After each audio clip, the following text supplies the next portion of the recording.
Si pour toi les équations c'est une véritable énigme, alors cette vidéo est pour toi. Prends ta tirelire et on se retrouve juste après ça.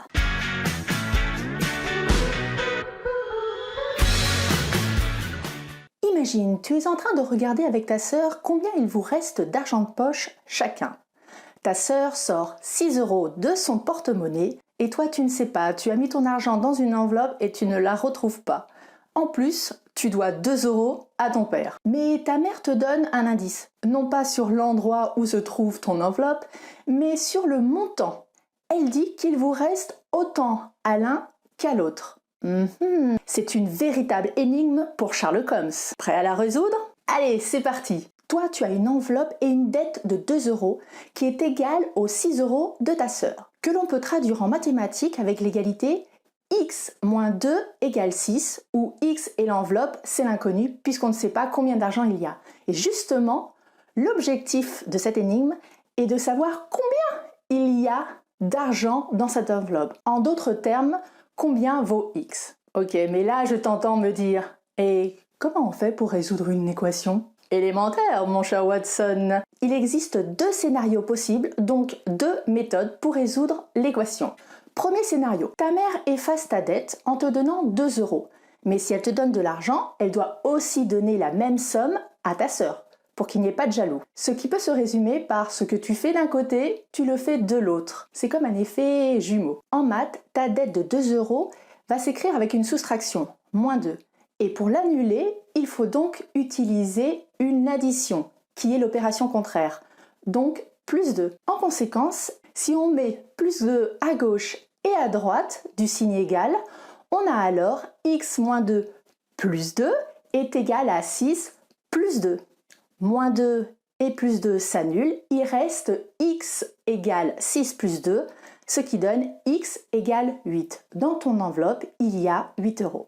Deuxième scénario, ta mère accepte de récupérer ta dette de 2 €, mais pour compenser vis-à-vis de ta sœur, elle lui donne 2 €. C'est comme si elle avait changé ta dette en un gain pour ta sœur. Ce qui peut se résumer par ce que tu as d'un côté se transforme en passant de l'autre côté. C'est comme un effet miroir. En mathématiques, donc le moins 2 passe de l'autre côté pour devenir plus 2, ce qui donne x égale 6 plus 2, c'est-à-dire x égale 8. Tu trouves le même résultat. Il y a bien 8 € dans ton enveloppe. Deuxième exemple, cette fois-ci tu n'as pas de dette, mais tu as 2 enveloppes qui contiennent la même somme. Et ta sœur a toujours 6 €. Tu cherches encore à savoir combien il y a dans une enveloppe. On peut le traduire en mathématiques par 2 fois x égale 6, ou simplement l'écrire 2x égale 6. Et tu veux savoir combien vaut x. Si on utilise la première méthode, effet jumeau, pour se débarrasser du 2 fois qui est devant le x, on doit utiliser l'opération contraire de la multiplication qui est la division, soit diviser par 2. On fait diviser par 2 à gauche et à droite et on a 2x sur 2 égale 6 sur 2. 2 sur 2 s'annule, il ne reste plus que x égale 6 sur 2, soit x égale 3. Il y a 3 € dans chacune des enveloppes. Méthode 2. Si on utilise l'effet miroir, le 2 fois passe de l'autre côté pour devenir divisé par 2, ce qui fait x égale 6 divisé par 2, x égale 3. On retombe bien sur le même résultat. Chaque enveloppe contient 3 €. Mais t'as pas remarqué quelque chose? La deuxième méthode est plus rapide, non? Et oui, c'est pour cette raison qu'on l'utilise quand on a de grandes fractions du style moins 3x moins 2 égale 8 moins x. Tu sais, quand il y a plein de nombres avec et sans x de chaque côté du signe égal.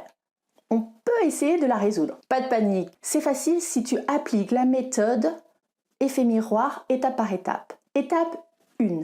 Le regroupement. On regroupe tous les nombres contenant x à gauche et tous les nombres qui ne contiennent pas x à droite. Et à chaque fois qu'ils passent de l'autre côté, ils changent d'opération.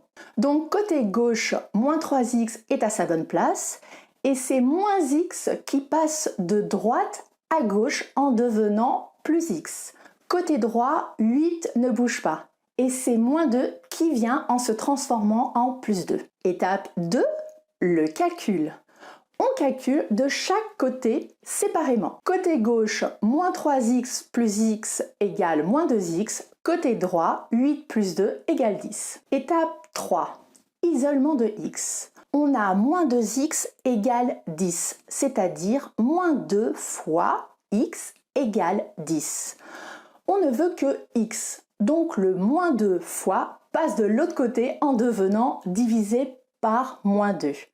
X égale 10 sur moins 2, ce qui fait x égale moins 5. Pour résumer, il existe deux méthodes pour résoudre une équation. La méthode que j'appelle effet jumeau. On applique la même opération contraire à gauche et à droite du signe égal pour annuler un nombre avec ou sans x. Addition et soustraction s'annulent, multiplication et division s'annulent. Méthode effet miroir. Un nombre avec ou sans x change d'opération quand il passe d'un côté vers l'autre. Addition devient soustraction, soustraction devient addition, multiplication devient division et division devient multiplication. C'est cette méthode qui est la plus utilisée car elle est plus rapide. Et elle comporte 3 étapes incontournables. Première étape, le regroupement des familles de nombres. X à gauche et pas x à droite. Étape 2, le calcul des deux côtés séparément pour avoir une expression de la forme nombre x égale nombre. Étape 3, l'isolement de x pour avoir au final l'expression x égale le nombre. Voilà, tu sais comment maintenant résoudre une équation basique. Dans des prochaines vidéos, je t'expliquerai comment résoudre des équations un peu plus complexes. N'hésite pas à t'abonner pour voir d'autres vidéos ou aller sur le site pour voir d'autres exemples.